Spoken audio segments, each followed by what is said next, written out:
It's hard to fathom the Lockyer Valley played host to so much tragedy 10 years ago.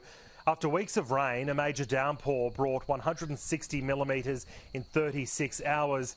It caused a monster torrent which swept away entire homes, cars and created endless debris.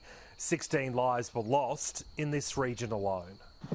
They are scenes few can forget. Oh, that is horrible. Described as an inland tsunami, it's one of the worst flooding events in Australia's history. It was swift and sudden and took many by surprise. 150 homes across the Lockyer Valley were destroyed, businesses thrashed. In Toowoomba, local creek banks burst, forcing a large and deadly wall of water to smash down the main street. 13-year-old Jordan Rice was killed helping save his 10-year-old brother Blake. Their mother, 43-year-old Donna Rice, also lost her life. The tragedy shocked the nation, Prime Minister Julia Gillard breaking down in Parliament.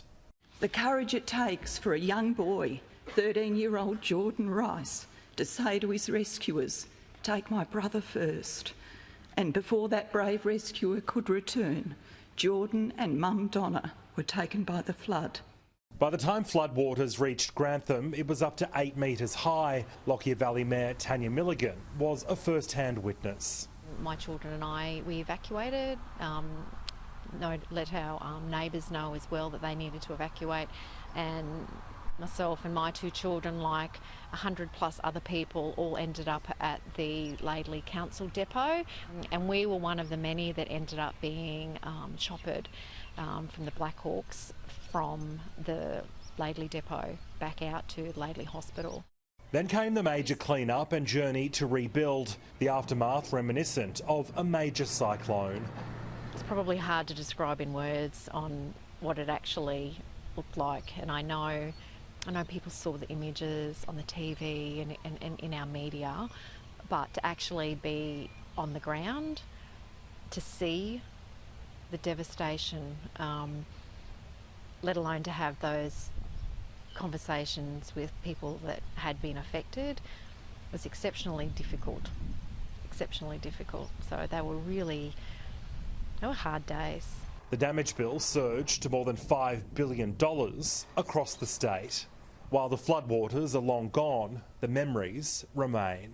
No amount of comfort, community donation can ever replace the loss of a loved one in such tragic, devastating, and I use the word horrific, circumstances. You just can't imagine it, and nor would you ever contemplate that we would ever see or experience something like that in Australia, let alone in the Lockyer Valley. Locals are today meeting across the regions to pause and reflect on the heartache and loss, but also the best side of humanity shown by so many, an unwavering display of Australian grit, tenacity and community spirit when Queenslanders needed it most.